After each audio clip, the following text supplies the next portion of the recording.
Pro 4 FM, Suara Budaya Lampung.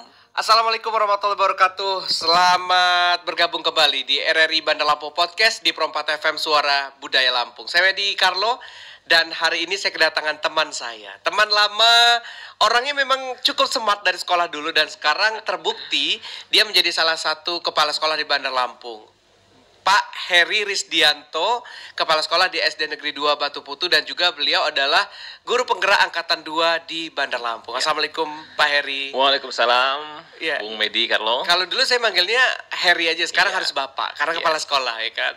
Oke. Terima kasih. Tema kita adalah guru zaman old versus guru zaman now. Yes. Nah, tapi sebelum ke sana saya pengen tahu dulu sebenarnya Pak Heri, apa sih guru penggerak itu Pak Heri? Baik, Guru Penggerak itu adalah salah satu program dari Kemendikbud yang memang diinisiasi oleh Mas Menteri Nadiem Makarim, yang mana Bandar Lampung sendiri untuk saat ini sedang berjalan Guru Penggerak Angkatan 7. Dan alhamdulillah memang saya juga setelah kemarin lulus, dinyatakan lulus mengikuti pendidikan Guru Penggerak selama 9 bulan di Angkatan 2 Bandar Lampung. Alhamdulillah saya sekarang menjadi pengajar praktik di Angkatan 7 Guru Penggerak Bandar Lampung.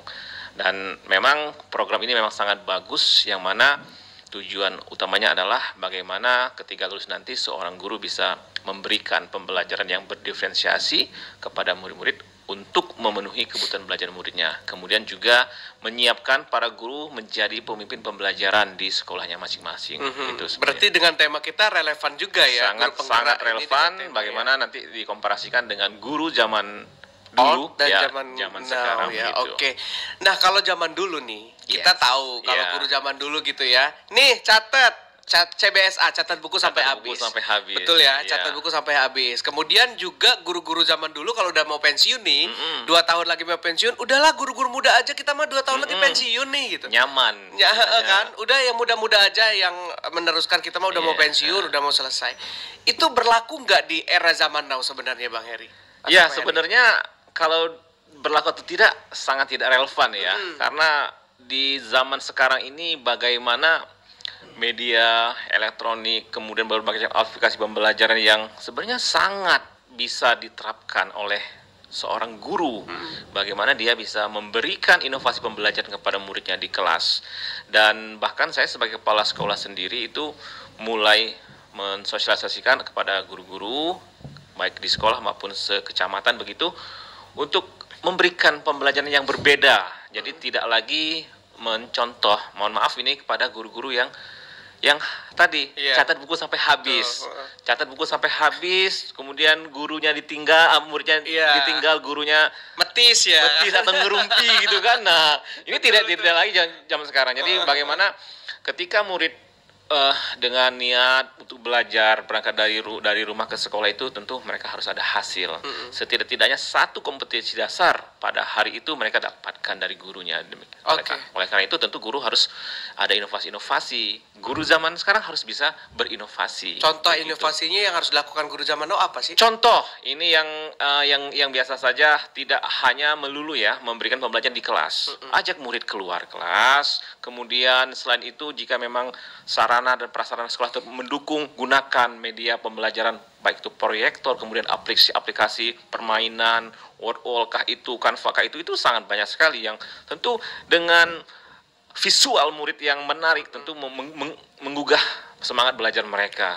Beda sekali yang kita hanya biasanya satu orang disuruh gurunya, Medi silakan didiktekan begitu kan, muridnya Nulis. yang mencatat, atau dipilih oleh gurunya mana nih yang tulisannya bagus, ditulis di papan tulis oleh muridnya, gurunya ya entah kemana. Kadang seperti itu ya. Jadi paradigma seperti itu yang tidak boleh lagi di jam sekarang. Hapuskan itu ya. Hapuskan. Gitu ya. Kalau dulu juga ada, kalau gurunya guru aja ngomong di depan anak murid mendengarkan gitu. Betul. Kalau sekarang udah nggak. Nah, sekarang memang dituntut untuk komunikasinya 2 arah ya. Jadi metode ceramah oleh guru dulu tuh sebisa mungkin ditinggalkan. Bagaimana kita membuat murid itu aktif. Jadi guru tuh hanya melakukan pendekatan saintifik namanya kepada murid-muridnya. Jadi bisa muridnya bernalar kritis. Nah, jadi mengumumkan pendapatnya sendiri, kemudian tidak malu-malu bertanya dan sebagainya. Nah, hal-hal itu tentu butuh tips dan trik dari seorang guru bagaimana membangkitkan semangat dari murid untuk belajar pada hari itu. Oke, Pak Heri, kemudian ada juga guru yang katanya gaptek. Iya. Karena sekarang kan memang eranya teknologi Iya. gitu ya. Guru gaptek, saya tidak bisa menggunakan inilah, itulah. Bagaimana? Apakah juga sebagai guru penggerak ini diharapkan ada pembelajaran atau pelatihan untuk mereka yang gaptek ini tadi, Iya, atau iya. mereka harus belajar mandiri? Ya, sebenarnya di satu instansi sekolah itu kan tentu kita tidak bisa menafikan juga ada guru-guru yang tanda kutip gaptek tadi. Ya mungkin seperti Bung Medi sampaikan tadi, guru zaman old yang memang sudah comfort zone. Iya. Artinya, ngapain lagi saya beruniversitas? Saya PNS nih, Toh, gitu. saya PNS, gaji saya lancar, sertifikasi Betul, lancar, kemudian hanya menunggu 2 tahun lagi pensiun. Nah, tentu kolaborasi dengan guru-guru muda yang fresh graduate atau yang masih punya semangat itu memang sangat diperlukan. Berharap memang kepada guru-guru yang old, yang tua tadi itu Belajar tidak kepada yang muda, benar, gitu ya. tidak sungkan, tidak malu untuk bertanya. Pun demikian kepada guru-guru yang muda untuk tidak pelit ya, tidak pelit membagikan ilmunya. Nah, di guru penggerak memang ditekankan untuk bagaimana kita memberikan pembelajaran yang berdifferensiasi seperti yang saya sampaikan tadi, kemudian memanfaatkan berbagai macam media digital, teknologi informasi. Nah, itu tidak lain dan tidak bukan adalah sebagaimana membuat murid kita senang, nyaman belajar di kelas bersama gurunya. Iya. Sejauh ini kalau Pak Heri mengajarkan kepada guru-guru di guru penggerak Iya. ini, apa kendala yang dialami atau dirasakan oleh mereka? Ya, banyak sih ya, banyak faktor, terutama kan manajemen waktu ya, mengatur aktivitas tambahan selain tugas pokok mereka mengajar atau mendidik muridnya. Nah, tentu ini butuh suatu konsistensi dari seorang guru tersebut, bagaimana ketika ia mampu mengatur waktunya, mampu memberikan ruang bagi muridnya belajar tanpa meninggalkan tugas-tugasnya nanti sebagai seorang guru penggerak. Nah, itu semuanya harus berjalan. Jadi tugas-tugasnya sebagai guru penggerak tetap selesai, pun demikian sebagai tugas pokok utamanya sebagai guru mendidik muridnya di kelas juga tetap berjalan. Double tugas berarti Yes, hitungannya, ya. double tugas Dan ya. tentunya kita tidak ada manfaat banyak sekali selain kita bertambah relasi, karena guru penggerak sini kan terdiri dari guru-guru yang lulus tes ya, tes 1, 2, dan 3, kemudian dari berbagai macam jenjang, baik TK, SD, SMP, SMA, dan SLB itu berkumpul menjadi satu, mengikuti pendidikan selama 6 bulan kalau sekarang. Nah, jadi kita bertambah ilmu, kemudian juga bertambah relasi. Ya. Demikian. Tapi ini memang khusus negeri ya untuk guru Tidak, penggerak ini? untuk guru penggerak sendiri swasta pun bisa, guru swasta pun bisa dengan catatan dia sudah memiliki akun SIM PKB. SIM PKB Sistem Informasi Manajemen Pendidikan berkelanjutan memang diterbitkan oleh Kemendikbud dan khusus dipunyai oleh guru-guru yang sudah sekian lama mengajar begitu ya. Jadi sudah sekian lama ada akun SIM PKB, jadi dia bisa mendaftar untuk mengikuti tes seleksi atau guru penggerak tersebut. Dan informasi terakhir memang sudah dibuka ini ya, belum dibuka untuk angkatan 10. Jadi sudah angkatan 10 ini dimulai informasi ini tanggal 17 Juli nanti sudah mulai dibuka seleksi guru penggerak angkatan 10 gitu. Oke, mungkin untuk guru-guru yang mau coba ikutan Ya. boleh daftar gitu ya. Sangat saya anjurkan, saya ajak untuk guru-guru, mari kita sama-sama mengikuti pendidikan guru penggerak supaya dengan mengikuti pendidikan ini mudah-mudahan dunia pendidikan di Lampung bisa berubah menjadi lebih baik lagi. Oke. Nah, kalau di zaman sekarang dengan adanya guru penggerak ini, kemudian untuk siswanya sendiri seperti apa sih? Tugas dari siswa ke sekolah sendiri seperti apa dengan adanya guru penggerak ini? Ya, tentu dengan harapan ya ketika seorang guru penggerak telah menamatkan pendidikannya, memberikan pembelajaran yang berbeda dibandingkan sebelumnya.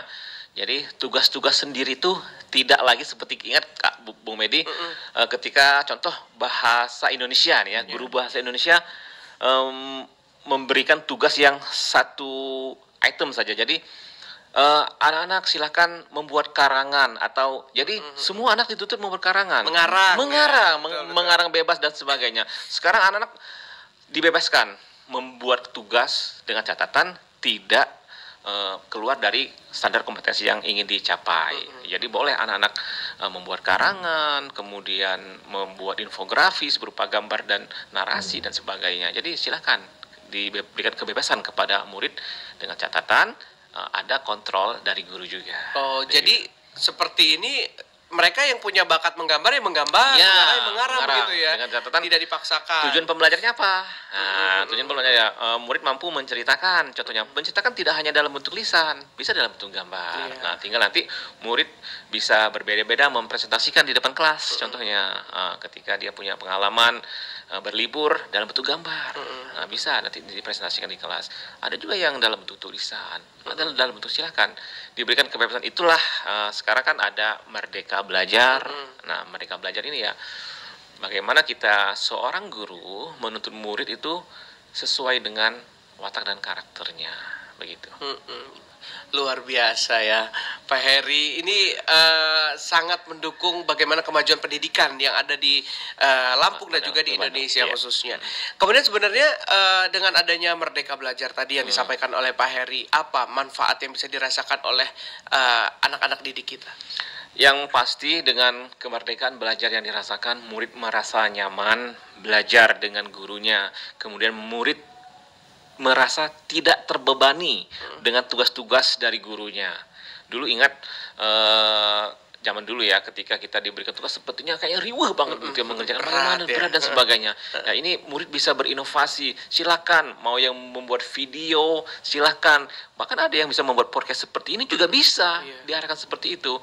Ya, dengan alat sederhana, hanya dengan mewawancari temannya, mewawancarai keluarga dan sebagainya, bisa. Jadi kebebasan itulah yang diberikan murid dengan catatan tetap ada kontrol dari gurunya. Dengan tujuan pembelajaran yang ingin dicapai tentu berhasil begitu. Gitu ya. Oke. Pak Heri, apa namanya, selama Pak Heri menjadi guru, kan guru dulu nih sebelum jadi kepala sekolah begitu ya. Pengalaman-pengalaman apa sih yang mungkin bisa dibagikan kepada kita semua nih sebagai guru? Di zaman sekarang kayaknya anak-anak pinter-pinter nih. Ya kan? Anak-anak pinter-pinter, kreatif-kreatif, karena mungkin dengan era zaman modern saat ini beda dengan anak zaman dulu. Ya, betul. Apa pengalaman yang mungkin bisa di-share? Ya, yang bisa saya bagikan adalah tidak menjudge seorang anak ya, seorang murid itu harus mengikuti kemauan gurunya. Yang pasti ketika murid tidak mampu di satu pelajaran, tentu dia punya bakat ataupun skill di pelajaran yang lain. Ketika anak kita kurang mampu dalam berhitung, maka tidak bisa kita paksakan. Mungkin dia mampu dalam bahasa Indonesia, dia mampu bahasa public Inggris, speaking dan sebagainya. Nah, itulah yang saya rasakan ketika saya menjadi kepala sekolah di Batu Putu itu. Ada seorang murid yang memang tidak mampu, kurang dia dalam hitung-hitungan, tetapi dia jago dalam menampilkan persembahan-persembahan. Jadi kemarin saya sedikit cerita informasi pada rekan-rekan semua, murid saya ini memang kurang dalam pembelajaran bahasa Indonesia, tapi dia mampu memainkan permainan tradisional. Dan alhamdulillah ketika saya ikutkan seleksi, pada saat itu saya merasa bangga dan terharu ketika kunjungan Ibu Negara Ibu Iriana Jokowi ke Bandar Lampung. Nah, murid saya ikut seleksi dari tahap kecamatan, kemudian seleksi tahap kota Bandar Lampung, dan alhamdulillah mendapat juara. Dan akhirnya hanya dengan permainan tradisional, artinya dia berani bermain di depan publik, dia bisa tampil di depan Ibu Negara, dan itu menjadi suatu kebanggaan bagi saya sebagai kepala sekolahnya tentunya. Sama, saya juga bangga jadi MC-nya. Benar sekali, karena saya lihat Anda di situ. Saya MC-nya. Oke ya. Berarti artinya kita sebagai orang tua nih, kembali kepada kita sebagai orang tua, jangan memaksakan anak. Kalau anak nggak mampu jangan dijudge, kamu ini nggak pinter, dan sebagainya, tolol gitu-gitu kan nggak boleh ya, gitu ya. Karena tentu dia punya kemampuan lain untuk itu, dan itu harus dikembangkan. Jangan salah Bung Medi, ketika anak ini kok gambarnya, mohon maaf ya, ini kok tulisnya seperti cakar ayam begitu dan sebagainya. Tetapi ketika di bagian lain dia jago menggambar. Nah, itu harus kita kembangkan gitu ya. Oke, baik. Yang terakhir, Pak Heri, apa harapan Pak Heri dengan adanya Merdeka Belajar, kemudian ada guru penggerak dan lain-lain ini untuk mendukung proses pendidikan yang lebih baik di Indonesia dan di Lampung sendiri? Ya, tentu harapan, kalau bicara harapan tentu berharap sekali dunia pendidikan ini jauh lebih baik ya. Kemudian kepada guru-gurunya juga untuk ya memberikan bahwa ini bukan hanya profesi kita sebagai guru, tapi ini adalah ladang ibadah kita. Ladang ibadah kita. Bagaimana kita mendidik, menuntun seorang murid, tentu kita tidak hanya berharap diberikan gaji, tapi juga berharap diberikan pahala yang berkah dari Allah Subhanahu wa taala. Itu yang pertama. Kemudian adalah bagaimana membuat pembelajaran yang nyaman, senyaman-nyamannya, sehingga murid itu merasakan suatu kerinduan. Ketika ia tidak sekolah itu sangat rindu kepada gurunya, sangat rindu kepada sekolahnya, dan sangat rindu kepada teman-temannya itu. Memberikan suasana yang nyaman, yang membuat murid bahagia belajar. Tentu ketika murid merasa nyaman, kemudian guru yang dengan sumbangsih ya ikhlas mengharapkan ridho dari Allah SWT dan didukung oleh kepala sekolah yang punya visi yang sama, tentu harapannya sekolah dan umumnya di Bandar Lampung ini saya yakin dan percaya bisa lebih maju pendidikannya. Amin. Mudah-mudahan, dan pasti nanti kalau anak-anak murid kita berhasil, pasti dia akan ingat. Iya, ingat. Pak Heri adalah Heri, guru saya benar dulu. sekali. Gitu ya. Iya, Luar iya, biasa, benar. keren. Pak Heri, terima kasih sudah Ya. mampir di RRI Bandar Lampung Podcast. Sukses terus dan Ya. mudah-mudahan kita selalu mendukung supaya pendidikan di Lampung terus maju. Amin. Agar anak-anak kita bisa menjadi anak-anak Iya. yang hebat dan Iya. cerdas. Ya, terima kasih. Sama-sama Bung Medi. Ya, dan Mina Muari, sampai di sini dulu obrolan kita podcast dari Bandar Lampung di Perempat FM Suara Budaya Lampung. Sampai jumpa. Sampai jumpa kembali. Perompat FM Suara Budaya Lampung.